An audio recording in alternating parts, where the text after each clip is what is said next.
इसके अंदर जैसे हम आते हैं, अब एडवर्ब की बात हो जाती है। एडवर्ब के अंदर हमारे जैसे now, still, today, tonight, at present, at moment, currently, these days, nowadays, constantly, continuously, यानी कि ये हमें सब क्या है, सारे के सारे हमारे एडवर्ब है। जब ये सब हमें याद हो जाते हैं तो उस वाक्य में, उस सेंटेंस में यदि आपको इनमें से कोई भी एक शब्द मिल जाता है, यानी कि आपको क्लू पॉइंट मिल गया, आपको इशारा मिल गया कि ये एडवर्ब आ रही है जैसे नाउ, तो निश्चित है कि आपको वहां पर प्रेजेंट कंटिन्यूअस का ही कार्य करना होगा। इज एम प्लस एडवर्ब की फर्स्ट फॉर्म में आईएनजी का प्रयोग होना। ये सारी आपकी एडवर्ब यही कहती है। इसके अंदर यदि हम बात करें तो यहां पर ये आपकी एडवर्ब आती है, यहां टुडे हो गया और यहां पर आपका दिस डेज हो गया। यानी दो तरीके से हमें पहचानना है, एक तो सेंटेंस के भाव के आधार पर और दूसरा हमारी एडवर्ब के आधार पर। यदि आपको एडवर्ब याद हो गई तो निश्चित है कि करेक्ट मुदावर के जो वाक्य होंगे वो निश्चित आपके सही जाएंगे। क्योंकि इसको थोड़ा सा ही देख लेते हैं, ध्यान से देख लेते हैं तो निश्चित है यही आपकी शुरुआत है। ठीक है, अब आगे हम देखते हैं। अब इसने कहा है कि अब आपका जो आ जाता है, कितना हो गया, कितना हो गया, सेकंड नंबर चलो, सेकंड से ठीक है। प्रेजेंट परफेक्ट, प्रेजेंट परफेक्ट के अंदर आपका क्या होता है, यहां आपकी पहचान भी आप जानते हैं, जहां चुका है, चुकी है, चुके हैं, लिया है, कार्य अभी संपूर्ण किया गया है। यहां ऐसी स्थिति में आपकी हेल्पिंग वर्ब जो आ रही है वो हैज और हैव और वर्ब की थर्ड फॉर्म। यदि सब्जेक्ट आपका एक वचन है तो वहां हैज और बहुवचन है तो हैव और वर्ब की थर्ड फॉर्म। सेंटेंस में यही हुआ। और यहां आपको ध्यान होना चाहिए कि हैज हमारा एक वचन में है और हैव हमारा बहुवचन में है। और जब आई की हम बात करें तो आई जो है के साथ में हमारा हैव प्लस वर्ब की थर्ड फॉर्म। जैसे I have completed my homework in the coaching, तो ये हमारा क्या कि मैंने अपनी कोचिंग में अपना होमवर्क पूरा कर लिया है। अब यहां हमारा नियम कहता है मेरा, ऐसा कार्यों के साथ जो पूरा हो चुका है और वर्तमान में इसका प्रभाव है। जैसे जुलाई में हमने तैयारी कर रहे थे, हमने पहला चैप्टर याद किया, इसी तरीके से करते हुए जब हमारे बोर्ड के एग्जाम आए यानी मार्च का महीना आया तो उसका प्रभाव मस्तिष्क में आज भी है। पढ़ा आपने जुलाई के अंदर था, इसका प्रभाव आपको मार्च में भी देखने को मिल रहा है। ऐसे यदि हम कहें कि ऐसा कार्य जो आप पूरा कर चुके हैं और वर्तमान में इसका प्रभाव है तो वहां पे आपका हैज हैव और प्लस वर्ब की थर्ड फॉर्म हो जाएगी। जैसे I have already learn my lesson. दूसरी कंडीशन में कहा ऐसी स्थिति जो कार्य अभी अभी में पूर्ण हुआ है।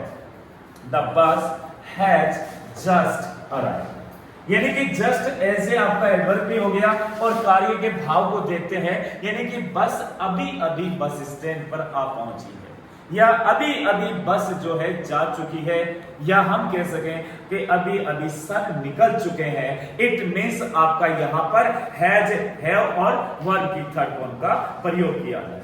यानी कि दोनों बातें हमें हुई कि ऐसे कार्यों के साथ जो कार्य पूरा हो चुका है और उसका प्रभाव वर्तमान में अभी भी है तो निश्चित है कि आपका प्रेजेंट परफेक्ट होगा।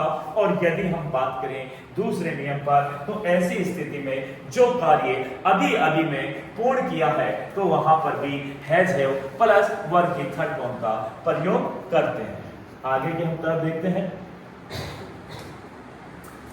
यहां इसमें आपको एडवर्ब मिली जैसे yet, just, lately, recently, so far, up to now।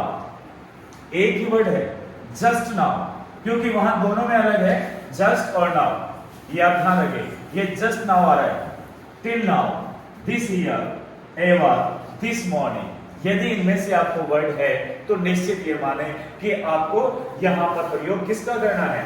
यहां पर आपको बताया हैज हैव और प्लस वर्ब की थर्ड फॉर्म। यदि यहां सेंटेंस में देखें तो ये आपकी एडवर्ब आ रही, यहां पे आपकी एडवर्ब हो गई और यहां पे आपको एडवर्ब मिली।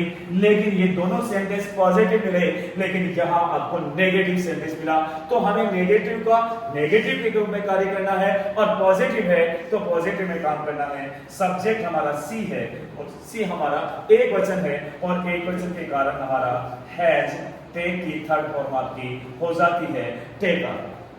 यदि हम दूसरे हम बात करें तो यहाँ यू के साथ, यू हमारा क्या है, बहुवचन है, और बहुवचन के अंदर हम क्या प्रयोग करते हैं, हैव का, तो यहाँ पर हो गया आपका हैव, और वर्ब हमारी तीनों एक होती है, हैव रेड।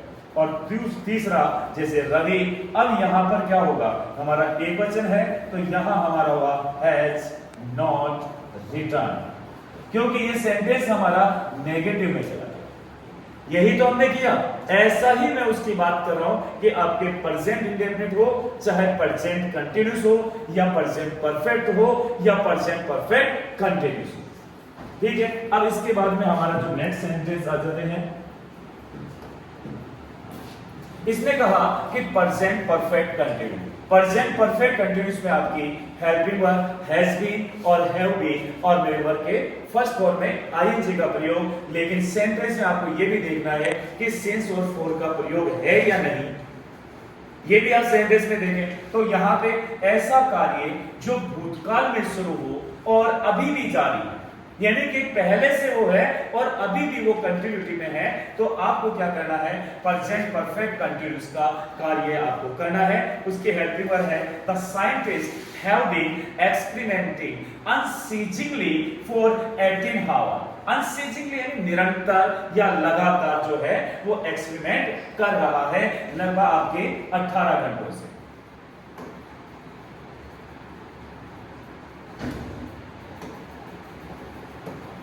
यानी कि आपके 18 घंटों से वो निरंतर क्या कर रहा है, एक्सपेरिमेंट कर रहा है। दूसरा हमारा कंडीशन हुआ ऐसे कार्यों के लिए होता है जो पास्ट टाइम में, यानी कि वापस से आपके भूतकाल में शुरू है और कुछ समय तक जारी रखा और इस समय वो तत्काल बंद हो गया और या समाप्त हो गया। फॉर एग्जाम्पल में यदि हम देखें, जैसे कि हम अभी से 5 बजे से कुछ व्यक्तियों के बीच बैठकर किसी मुद्दे पर हम डिस्कस कर रहे हैं, विचार विमर्श कर रहे हैं, हो सकता है वो मुद्दा एक लंबा भी जा सकता है और हो सकता है कि वो तत्काल ही बंद हो जाए या समाप्त हो जाए। इस कंडीशन पर आपको हैज बीन और हैव बीन मेन वर्ब के फर्स्ट फॉर्म में आईएनजी का प्रयोग करना है, और जब नेगेटिव सेंटेंस आ जाता है तो हैज या हैव उसके बाद नॉट लगाकर बीन और मेन वर्ब के फर्स्ट फॉर्म में आईएनजी का प्रयोग करते हैं। तो आज की क्लास को यही समाप्त करते हैं और कल फिर कंटिन्यू करते हैं। Thank you.